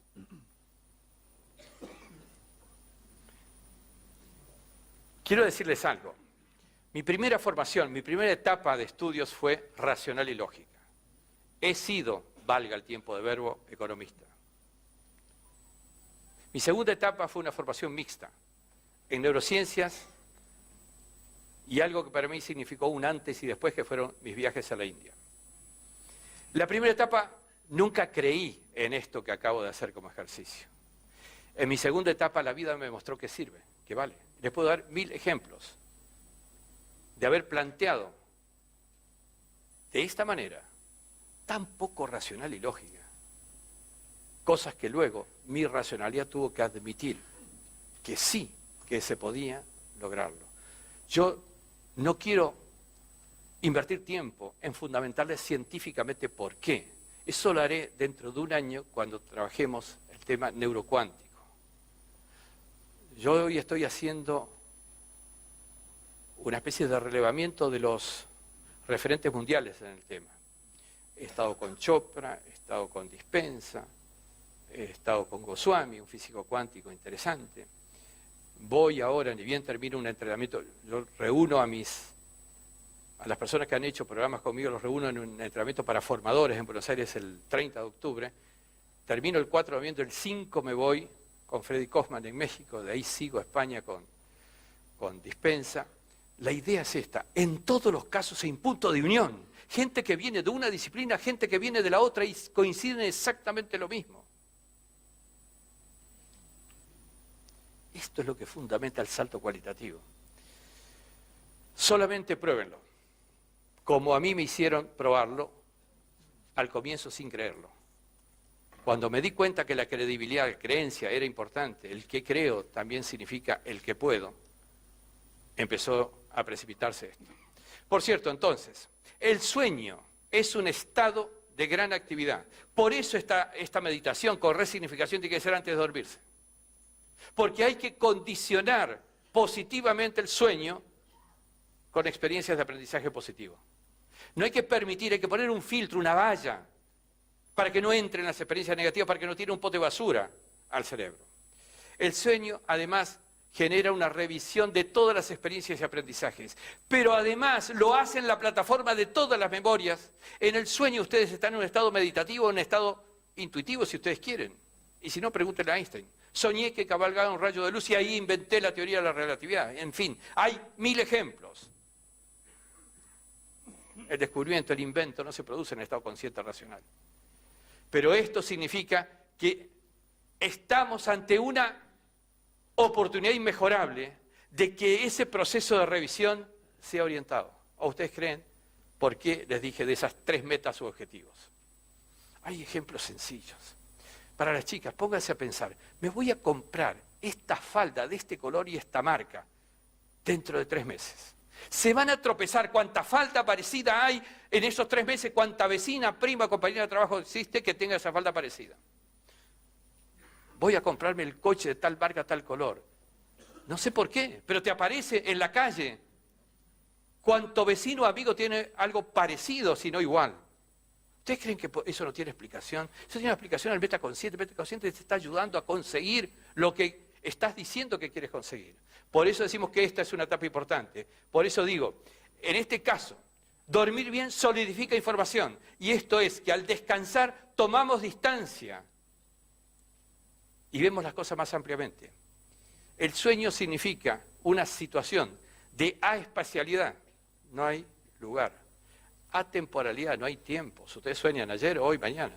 Pero también hay otra circunstancia más importante aún, que es la aindividualidad. El ser humano en el estado de ensoñación o meditación no tiene límites temporales ni espacios, pero también límites humanos. No es compartimento estanco. Les voy a dar un caso que me parece interesante y con esto quiero un handicap de unos 15 minutos más de lo que estaba previsto, porque si no, no llego. ¿Sí o no? No, lo dicen todos y fuerte, porque si no... Ok, listo, vamos. Yo estaba dando una conferencia en Panamá y me aparecen 2 médicos del Hospital de Veteranos de Puerto Rico. Bueno, Hospital de Veteranos de Puerto Rico jamás fue la guerra. Es un hospital de veteranos americanos que junto con un chorro de financiación los establecen en Puerto Rico. Dice, mire, a propósito de lo que está diciendo, nosotros estamos estudiando los niños. ¿Qué están estudiando? Los niños hasta los 10, 12 años tienen en torno de sí algo como una energía diferente, unas fuerzas electromagnéticas distintas. Y han avanzado en esto, le digo yo. Hemos avanzado hasta cierto punto interpretado. Es porque el niño hasta esa edad tiene un funcionamiento integrado de los 2 hemisferios cerebrales, lo cual neurológicamente es cierto. Y además, hasta esa edad no tiene idea del límite. Por eso el niño de menos de 10 años te pide una estrella de regalo de cumpleaños. No tiene idea de la imposibilidad. Por cierto, ¿qué le pasa al adulto? El adulto, miren, el famoso ejemplo del elefantito del circo, que nace un elefantito en el circo, lo atan en un arbolito así pequeñito, suficiente para retenerlo. El elefantito durante mucho tiempo intentó escaparse tirando de la cuerda que lo ataba al arbolito pequeño. En el crecimiento, el arbolito creció, creció, creció y creció. Pero el elefante creció, creció y se hizo un elefantote, capaz de derribar 4 arbolitos juntos de estos. Jamás va a intentar derribar el único arbolito que lo retiene. Eso es un tema interesante. ¿Qué le pasa al adulto? Adquiere autoinhibición, autolimitación. El adulto tiene mayor cantidad de imposibilidades por propia autolimitación que por limitación de posibilidades de otro tipo. Lo interesante con esta gente de Puerto Rico es que empezamos a estudiar en el adulto el tema. Y el adulto en estado de meditación tiene la misma fuerza electromagnética del niño de menos de 10 años. Y carece de la limitación. Por eso es que cuando intervenimos en empresas, como decía, hora y media, meditación, 5 minutos, hora y media, meditación, 5 minutos, adquiere la capacidad de no autoinhibición para poder decidir lo que estás decidiendo. De lo contrario no va a ser una decisión exitosa. ¿Se entiende? Por eso es importante analizar este tema. En realidad, el cuerpo duerme, pero la mente no duerme. Y aquí hay un temita interesante. En el sueño las neuronas producen nuevas zonas de contacto. Paremos la historia. Porque aquí está la base del invento de la creatividad. Al ampliar zonas de contacto, significa la potenciación de posibilidades de mayor cantidad de contactos y mayor variedad de contactos. Y este es un tema que me parece que vale la pena ponerlo como foco de investigación. Nosotros hemos trabajado en este tema en experiencias concretas, físicas, ¿sí? Poner gente a hacer esto en sus rutinas laborales con verificación de qué es lo que está produciendo y qué es lo que no y qué es lo que le pasa. Verifíquenlo. ¿Cuántas veces no se levantan ustedes a la mañana? Uy, ahí está la llave que había perdido ayer. Uy, ahí está la respuesta a lo que estaba... ¿Qué es eso? Esto significa que el metaconsciente te ayuda a encontrar soluciones. A veces la solución no es una recordación de algo que en el consciente no recordabas. A veces la solución es una contactación neuronal nueva que se produce. Eso es lo que le pasó a Einstein. Eso es lo que le pasa a la mayoría de los inventores. Por eso es interesante que empecemos a trabajar este tema. Aplicaciones, yo sé que hay algunos empresarios, incluso de industrias por acá, algunas aplicaciones para darles, además a ellos, el hecho de que hay también aplicaciones a niveles laborales, o empresas de seguro, o empresas que cubren riesgos. Caso de Arauco. Arauco me contrata a mí por un problema. Cuando estaba, creo que sigue estando, no estoy seguro, Marcelo Stocker, el ingeniero Stocker, era el director general de seguridad de todas las plantas de Arauco en el mundo. Arauco es una multinacional chilena de la industria celulósica. Tiene instalaciones en Argentina también, creo que en Misiones hay un establecimiento. Y en otros países también. Luego, Marcelo, en el Congreso Internacional de Seguridad, lo planteó en Bilbao, este tema. Él me dice, mira, Arauco ha invertido muchísimo dinero en la seguridad de sus trabajadores. Con un método que se llama pare y piense. Así le llaman los chilenos, pare y piense, pare y piense. Es pare, piense, pare, piense, pare, piense. Con un montón de estímulos de que pare y piense, sobre todo los que van a hacer tareas de riesgo. Bajaron los accidentes más o menos como esta curva. El accidente en la industria celulósica, yo todavía de esto no soy especialista en medir el costo de accidentes, pero ellos hablan del 10% de producción, como del costo de producción. Pero me dice Marcelo, el problema es que quiero perforar esto. Quiero perforar esta barrera. De alguna manera, pare y piense no me da resultado más abajo de esto. Peor aún, me decía Marcelo, fíjate lo que me está pasando. Un rebote. Y él me plantea, quiero que me ayudes con tus estudios de investigación a esto. Quiero esta tendencia. ¿Cómo se trabaja esto? Aplicación que quizás les interesa mucho a algunas compañías de seguros, no solamente a la industria que tiene el accidente. Fíjense de dónde surge esto. Esto nosotros lo hicimos en un trabajo siguiendo investigaciones de la doctora Sirieli. Cuando una persona está cansada, o hace una tarea rutinaria, o tiene carencia de sueño, aparecen estos puntitos negros. Estos puntitos negros son células, neuronas fuera de servicio, están dormidas. Son neuronas que están fuera, aunque parezca despierto, tiene pedacito del cerebro dormido. Es una especie así de microsueños, si ustedes quieren llamarlo de alguna manera. Y estos microsueños provocan accidentes. Miren, cuando yo fui a dar la primera conferencia inaugurando esto en el Licancel, que es el establecimiento que está al sur de Santiago de Chile, el día anterior, parece mentira, el día anterior, un operario calificadísimo al punto que lo estaban ascendiendo, ¿saben qué hizo? Tacho que mueve el líquido, no me pidan explicación técnica, pare y piense, se le cayó una llave, ¿saben qué hizo? Fue a buscar la llave del fondo del tacho. Obviamente la llave no la trajo porque la llave se llevó el brazo. Este es un tema que me parece importante verlo porque al sentirse cansado el cerebro actúa autónomamente, no te pide permiso, se va a dormir ese pedacito. Y esto de alguna manera es algo que en este tema hay que empezar a hacer una aplicación fuerte. Porque esto tiene que ver con prevenir accidentes. Ahora, yo me pregunto, en otro tipo de empresas, en este caso, este operario perdió el brazo. ¿Cuántos gerentes pierden la empresa por tener un pedacito del cerebro dormido?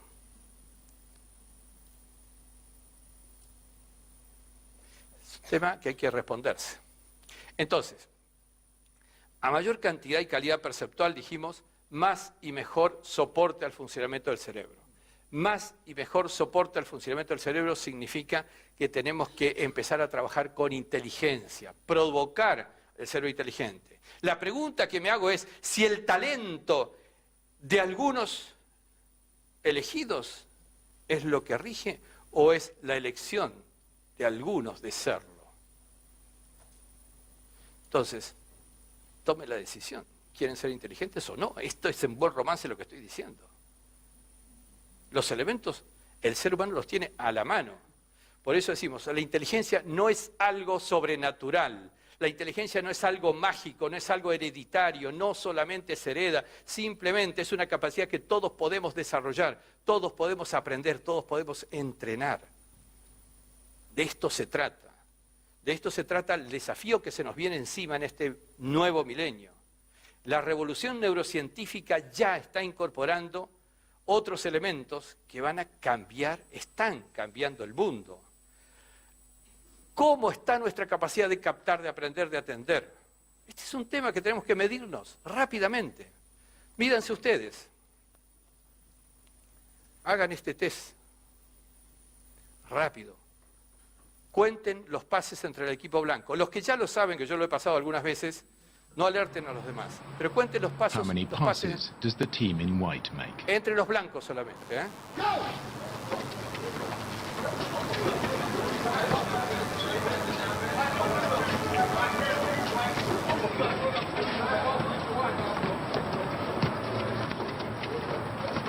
¿Cuántos? 13, 14. Bueno, pero fíjense qué pasó acá. The answer is 13. Efectivamente. But But did you see the moonwalking bear? ¿vieron esto? Quiere decir.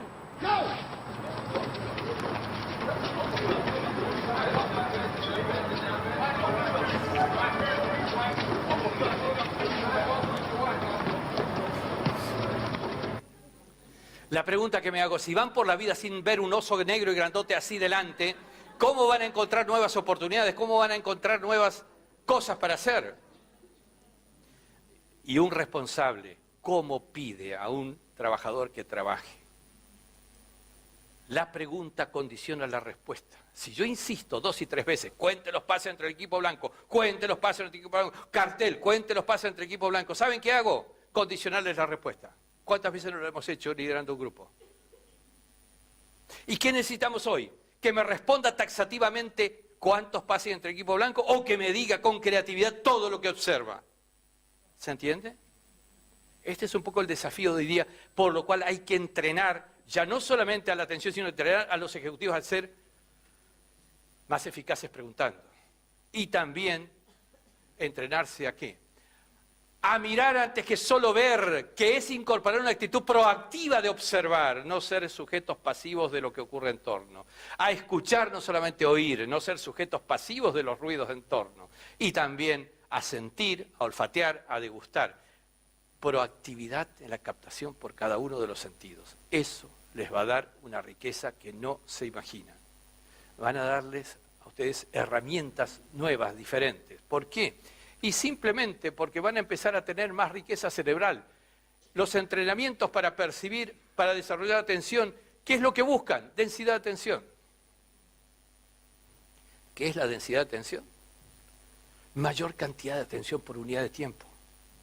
Y mayor cantidad de atención por unidad de tiempo provoca mayor probabilidad de conexiones cerebrales. Lo contrario significa quedarse estáticos. Por eso es que nosotros tenemos que tener conexiones que significan la rutina decisional que debo tomar todos los días, porque no debo pensar cada vez originalmente qué hacer. Sí, es cierto, pero también tengo que tener esto. Potenciales de conexión abiertos. Esto es creatividad, esto es inteligencia. Con lo cual, no puedo quedar descansando solamente en la rutina que sé hacer y fue exitoso durante los últimos 30 años de mi vida. Tengo que tener la apertura a otras. ¿Ustedes creen que por qué estoy estudiando física cuántica? No puedo quedarme dormido en los laureles de lo que estoy consiguiendo con esto. Tengo que pensar en los próximos 10 años. Cada uno de nosotros debe hacerlo. El cerebro, en definitiva, tiene que ver con pensamientos irradiantes. Esto significa, son procesos autocreativos. Una estimulación en el cerebro se propaga. Por eso es tan importante pulir, tamizar qué pensamientos permite que entre al cerebro. Ustedes incorporan al cerebro una fobia, un aspecto negativo, bueno, y todo el cerebro se contamina. Esta es la forma en que late el cerebro, que se conecta, insisto, creativamente, y no depende de la voluntad de ustedes, depende de la dirección que ustedes le den, o depende de la deriva que le permiten que tenga. Entonces, empecemos a tomar nota de esto. El pensamiento irradiante es característica del pensamiento humano y tiene que ver con asociaciones que emergen del pensamiento original y que se expanden generando esa irradiación. Y si no piensen, ¿qué les ocurre cuando piensan en algo? Avanzando un poco en esto también entonces, entrenar la atención y entrenar el foco atencional. ¿Sí? Ya algo hemos dicho de qué ejercicios hacer. Probablemente necesiten tal vez algo más para poder aplicar diariamente estos ejercicios, pero simplemente lo que quiero hacer con esta actividad tan breve en tiempo es marcarles la puerta. Miren, allí está la puerta, ¿sí? Allí está la puerta. Miren, el picaporte se abre de esta manera, muestra de ejercicio, pero ustedes tienen que trasponer el umbral. No vale que vaya yo solo y trasponga el umbral, yo solo he traspuesto. Tienen que trasponer el umbral, tienen que jugarse en trasponer el umbral. De lo contrario, se van a quedar siempre en la misma habitación. Densidad de tensión modela el cerebro. Lo que tuvo Einstein cuando inventó fue un instante de densidad de tensión. Porque eso además permite autoorientar el modelado del cerebro. Y además refuerza circuitos comportamentales. De esto se trata. De lo contrario, como les decía recién, será la deriva de las circunstancias. Y lo llevará lo que les ocurra. Con lo cual no van a ser más que meros marionetas de lo que en torno les ocurre. El ser humano no es una marioneta, pero para no serlo tiene que asumir responsabilidad y autoridad sobre sí mismo. De lo contrario, difícil, muy difícil. Por eso digo, lo que las ciencias hoy nos confirman es que el foco atencional de alguna manera dirige la elaboración neurocognitiva del cerebro en forma autodirigida. Y por cierto, reduce y elimina pensamientos rumiantes. ¿Esto qué? ¿Rumiamos todo el tiempo? ¿Esa cháchara mental inútil? Bueno, bien. Es un proceso de resignificación automático. Fíjense qué lindo estos datos. El cerebro humano procesa 400 billones de bits de información. Bits de información estoy diciendo. Sin embargo, solo somos conscientes de 2.000 de esos 400 billones.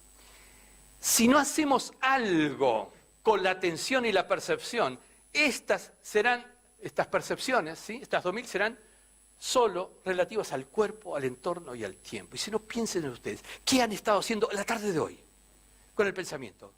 ¿No ha sido una profusa, abundosa y casi exclusiva? Me duele, tengo frío, llueve, el entorno, mi vecina, mi prima, mi compañero de trabajo, el tiempo. Ayer, mañana. Gastaron un día de energía, de pensamiento en esto. Por eso es que este cerebro, de alguna manera, no evoluciona. Por eso es que el planteo es que este cerebro, que de alguna manera tiene etiquetas, es gris, repetitivo, limitado a estímulos del cuerpo, del entorno, del tiempo. Y esto es el antitalento. ¿Saben cómo funciona el cerebro? En este aspecto específicamente, distorsiona la información que entra.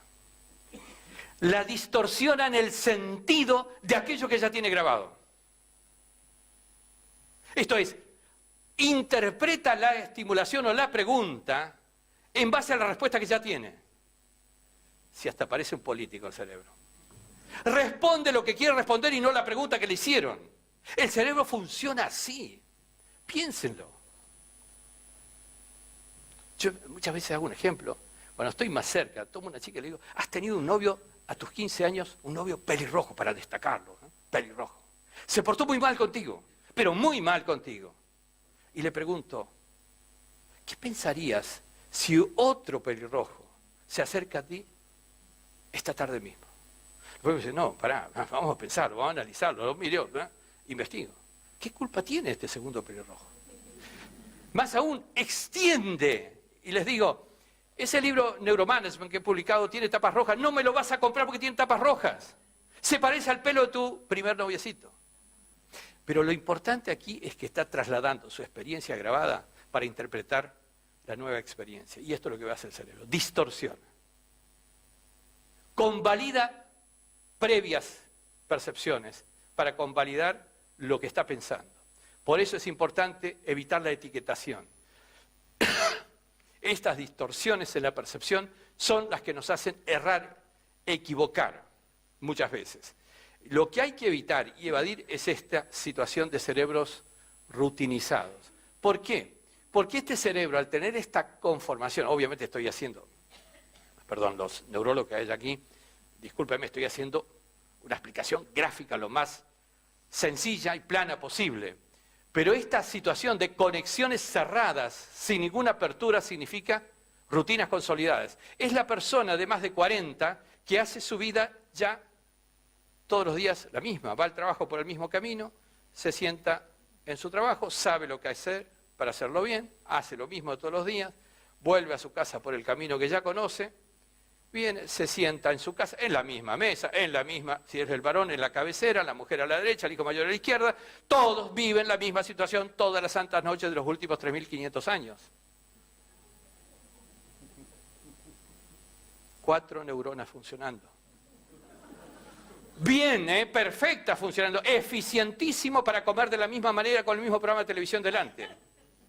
Pero el problema es que eso consolida esta situación que dificulta nuevos aprendizajes. Esas personas con perdón, son robots con una gran desventaja. El robot no se cansa, el robot trabaja todo el tiempo, el robot no duerme, no come. Y esto es un tema, hay que evitar entrar en la robotización y la resistencia al cambio, porque esta situación es muy difícil cambiarla. El cómo superar esto, hay que superarlo en tiempo, no esperen a los 70 años para pretender superar la rutina. Empiecen ya a cambiar la ruta con la que van al trabajo, por más que les cueste ir 3 cuadras más, o algún bache adicional, o un semáforo adicional. Cambien el lugar de la mesa. Aunque más no sea un cambio simple, cambien la rutina laboral. Hagan al revés las cosas si es necesario. Pero la superación de esto tiene que ver con el generar conciencia atencional. Es decir, tengo que ser consciente de lo que atiendo, tengo que atender las cosas con conciencia, tengo que generar más conciencia. Uno de los eslogans con los cuales yo hago trabajar en mi equipo es esto: dar a las personas mayor conciencia. Porque si le das a una persona mayor conciencia, esa persona va a enriquecerse rápidamente sin mucha ayuda. Va a darse cuenta por sí. Y esto se hace entrenando la atención. Ya les he dicho algunas cosas de cómo atender más, para no etiquetar el cerebro, que es crucial el no etiquetar el cerebro. Porque cuando ustedes entran en la etapa de la etiquetación, ¿saben qué? Hasta el matrimonio se les va a la deriva. ¿Quién soporta una relación etiquetada durante 1? ¿Lo aguanta? Sí. 5 años, 10 años, 15 años etiquetados, ¿aguanta? ¿Se entiende? Hasta cambien el lugar de la cama. Cámbiense de un lado para el otro. Son cosas que no son tan poco importantes como pareciera. Estimulan diferente al cerebro. Por eso entonces, focalizar la atención reduce el mental inútil, reduce el parloteo mental. Y eso favorece entonces focalizar la atención, aumentar la cantidad de atención con concentración. Y por cierto, esto es importante, neuroplasticidad autodirigida. Es decir, van a dirigir el cambio cerebral. Ustedes saben que eso es factible. Si uno analiza un cerebro, por ejemplo, de un músico, van a verle hipertrofia cerebral en las áreas auditivas y en las áreas que manejan las manualidades, es decir, depende del instrumento que toque. Genial. Su profesión le orientó, le cambió, le modificó hasta fisiológicamente su cerebro. Pero no solamente el músico, no solamente una profesión. Hay una experiencia, traducida en un paper muy importante, de los taxistas de Londres. Hipertrofia cerebral en las áreas visoespaciales. ¿Por qué? Porque todo el día están en una ciudad compleja buscando direcciones, buscando lugares. Ahora, esto es que el cerebro se pliega desarrollando las partes que la profesión le exige. Lo que yo estoy haciendo con los gimnasios cerebrales es decir, ¿qué quieres hacer para entrenarte y hacer que seas mejor en tal actividad? Es decir, que no sea solamente tu profesión la que distorsiona la neuroplasticidad de tu cerebro. En el sentido positivo la distorsión. ¿Qué quieres hacer? Entrenarte para lograr que tu cerebro tenga facilidad para aquello que quieres hacer. Es decir, poner por delante tu decisión, tu objetivo, tu meta. Esa es un poco la idea de todo esto. Y si ustedes quieren, para ir redondeando algunos temas, poniendo ya el puntapié inicial para lo que tendremos que ver en los próximos 2 años al menos, apareciendo, si nosotros tenemos varias alternativas. ¿Eres un empresario? Alternativas de escenarios distintos de la economía, del mundo, de lo que fuere. Un profesional, alternativas de la profesión A, B, C, 1, 2, 3, 4, 5, como teníamos recién. Ahora, la pregunta que hago, y dejo la pregunta. Si yo pongo foco atencional en la alternativa elegida, antes de que se produzca, pregunto, ¿no estás haciendo algo o bastante para que esa alternativa precipite? En términos tan cuánticos, para que colapse esa alternativa. Piénsenlo. Y de ahí entonces, resumiendo un poco, si podemos liderar y autoliderar los pensamientos, tenemos en nosotros la potestad para desarrollar todo el talento y la inteligencia que querramos. Yo puedo decidir pensar lo que quiero pensar. ¿Y por qué no lo hago para orientar ese cambio que quiero? Y finalmente, el nuevo desafío de las profesiones tiene que ver con el hecho de que obsolecen las metodologías, las fórmulas y las recetas. El 70% de los bebés actuales, tu bebé, trabajará en una profesión que aún no se inventó. ¿Y qué vas a hacer? ¿Enseñarle abogacía porque eres abogado? ¿Enseñarle ingeniería porque eres ingeniero? ¿Enseñarle economía porque eres economista? ¿O le vas a dar las bases para que sea capaz de elegir y ser exitoso en la que surja como su profesión en el futuro? Esto es una estadística muy concreta investigada por Naciones Unidas. El 70% de los bebés actuales trabajarán en profesiones que hoy no las conocemos, no existen, además no hay profesores para ellas. Con lo cual, ¿qué le vas a enseñar? ¿La profesión? ¿O la capacidad de generar habilidades para la profesión que vas a inventar? Ese es un tema que me parece que exige algo. Automotivación. La pregunta es posible automotivarse por estrategias autogeneradas? De alguna forma estoy planteando de que la neurociencia puede permitirte darte el lujo de hasta motivarte a ti mismo, en función de lo que hagas, estimulando el cerebro. Y por cierto también, si yo me pongo a analizar con lupa este tema, tengo que buscar mi elemento. ¿Qué es buscar tu elemento? Robinson, para los que están en el tema. ¿Qué me gusta hacer? Pero además, ¿podemos incorporar algún detallito? ¿Qué quiero que me guste hacer? Y por el otro lado, ¿en qué pienso más frecuentemente? Con lo cual, ¿Hacia dónde dirijo el cambio de mi cerebro? ¿En qué me destaco? ¿Cuál es mi felicidad, mi regodeo porque me destaco en tal o cual? Busquemos el elemento y empecemos a trabajar en el cómo es tu elemento. Porque en el cómo es tu elemento aparecen generación automática de foco atencional, eliminación de distractores, atractor de atención, generador de concentración, emocionador. Si tu elemento es tu elemento, te vas a emocionar con tu elemento. ¿Ustedes creen que yo hago esto porque hay un contrato para que lo haga? Vamos a ser explícitos. Sí, pero no solo. A mí me emociona, me apasiona hacer esto. Si no, lo hubiese terminado hace media hora, 40 minutos. La idea es que hay una precipitación de motivación creativa en estos roles donde disfrutan del tema, están creando al mismo tiempo. Y los que son profesores saben, la clase no sirve para repetir un aprendido que hizo en su estudio. La clase sirve para crear la clase. Y en las demás profesiones lo mismo. Por eso es que el esquema de trabajo hoy día tiene que ver con personas que tienen inteligencia normal y está todo bien.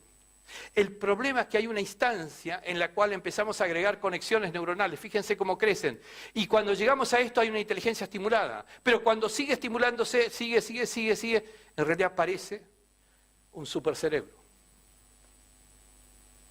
Supercerebro que es el objetivo de todo ser humano. Ese es el cambio cualitativo, es el cambio que produce el salto cualitativo. Es el que permite tener herramientas y habilidades de nueva generación, que quizá ni siquiera fueron consideradas en el momento que fuimos entrenados en nuestras profesiones. Bueno, ese es el tema, este es el material con el cual estamos trabajando hasta hoy.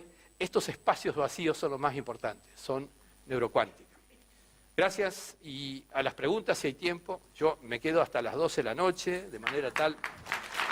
Gracias.